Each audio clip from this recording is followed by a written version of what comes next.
Welcome to my world, I'm calling this. I've had a number of people who have asked how I work generally.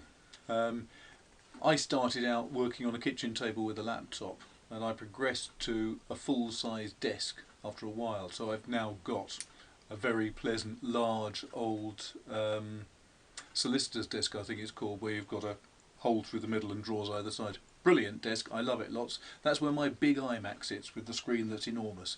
However, brilliant though it is, I find that sitting down all day means my brain starts to turn to sludge and I doze off.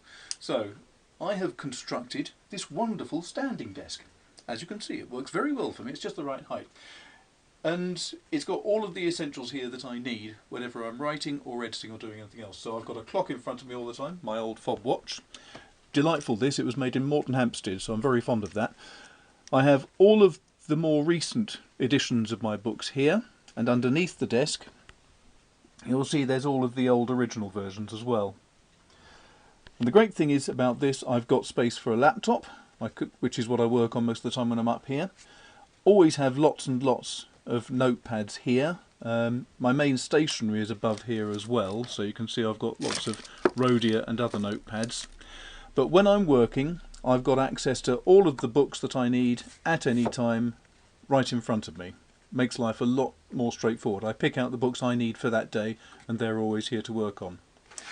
I also have here, because other people have asked to see it, my basic file, which is what I call my Bible, which is the book that has various notes that I haven't got in books but are photocopied notes, essential records for each of the different characters, different pieces of information about, thanks to the delightful Susanna Gregory, the history of underclothes, for example. It's amazing the things you find in a Bible like this. And this is usually somewhere close by to hand. I also have shorter notes that I'll make up all the time as I'm going through. And then a whole bunch of files and notebooks here. Very useful I find having a spare desk on this side, because then I can keep things, for example, what I call my map book.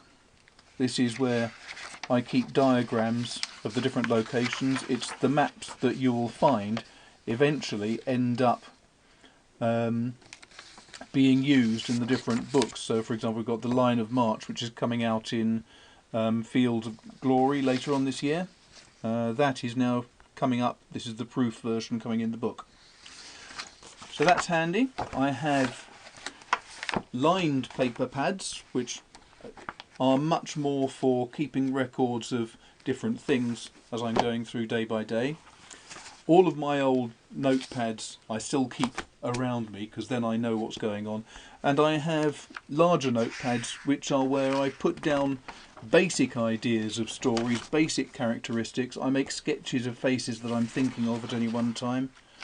And also we'll put down maps on this as well. So here, for example, is a map of Oakhampton Castle, which is coming up in Tournament of Blood.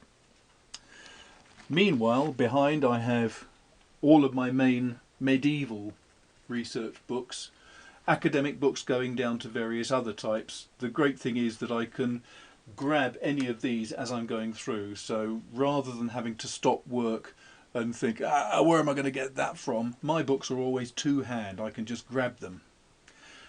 But the most important book always for me is my dictionary. This is my essential Oxford English Dictionary. As you can see, the writing is far, far too small to read, especially for an old fart like me. So now I have a magnifying glass, and with this you won't be able to read anything, I know, but I can see that this is talking about perplexedly, in a perplexed manner, with mental perplexity or bewilderment. There you go. Always nice to look up a word a day. And then behind here I also have essential criminal type books. I've got forensic books, Knight's Forensic Pathology, you'll see there, and Transactions of the Devonshire Association, which is for me pretty much a basic essential, alongside The Peasant's Speech of Devon. What more could a man ask for?